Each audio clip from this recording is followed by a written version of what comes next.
Shalom, selamat pagi Bapak Ibu Saudara yang dikasihi Tuhan. Kita jumpa kembali dalam renungan Manarema. Sebelumnya kita akan sama-sama berdoa terlebih dahulu. Bapa, mengucap syukur buat kesempatan kami boleh kembali mendengar kebenaran firman-Mu, kehendak-Mu lewat kebenaran firman yang kami dengar. Roh Kudus menolong kami dan memampukan kami. Kami tidak hanya bisa menjadi pendengar yang baik, tapi kami menjadi pelaku firman Tuhan, sehingga hidup kami semakin menyenangkan hati Tuhan. Berkati hamba-Mu yang menyampaikan, berkati semua yang mendengar kebenaran ini. Dan dalam nama Tuhan Yesus kami sudah berdoa, haleluya, amin.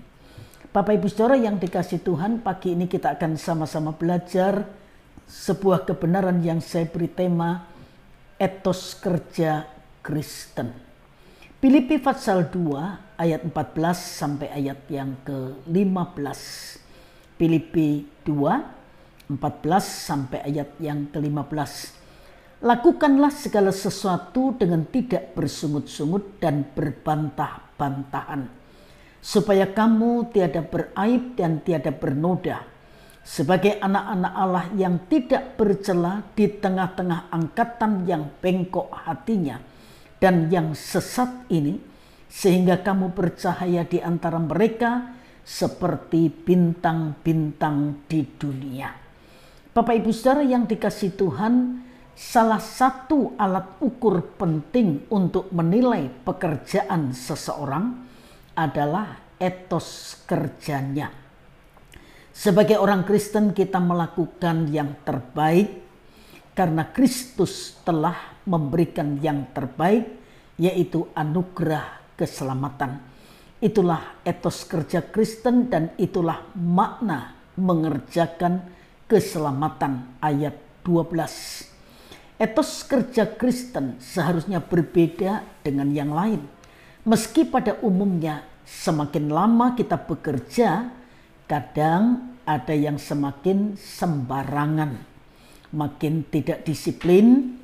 Ya, beda ketika kita baru saja bekerja, semangatnya, kerajinannya, kesetiaannya, dan lain sebagainya. Etos kerja yang baik itu mengandung nilai-nilai sebagai berikut.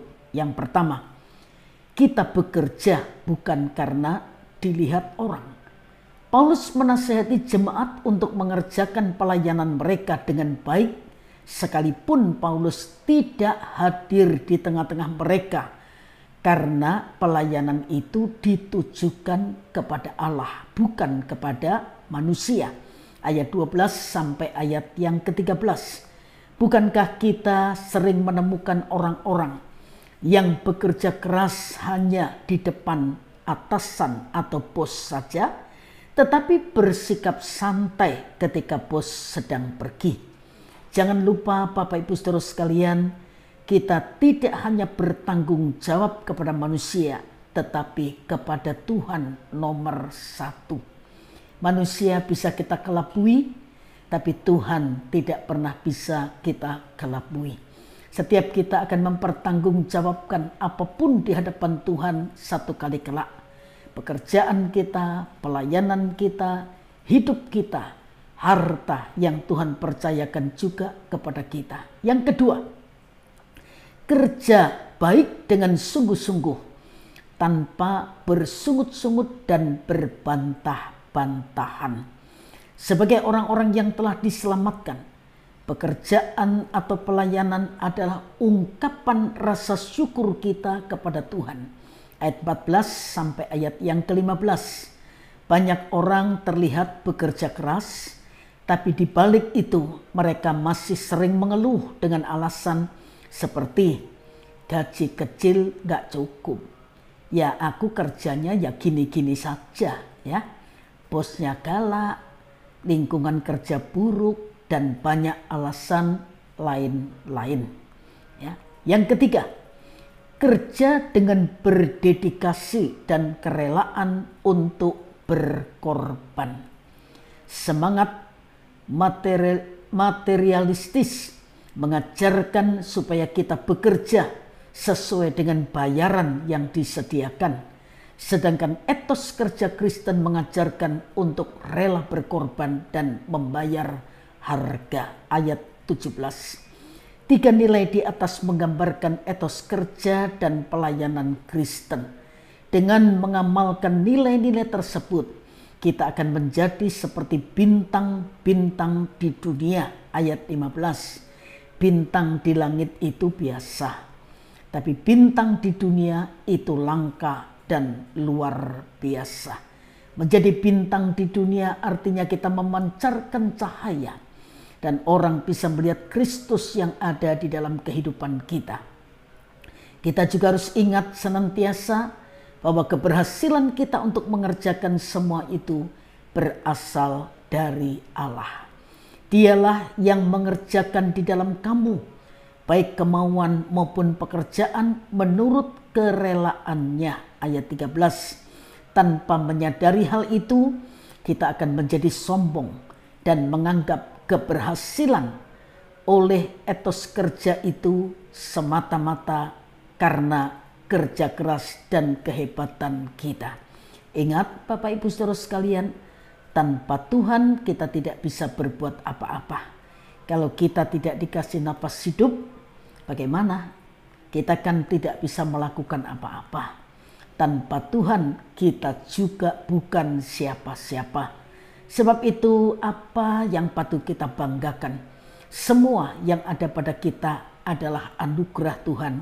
Dan semua berasal dari Tuhan dan untuk Tuhan. Kita melihat nasihat Rasul Paulus kepada jemaat Roma.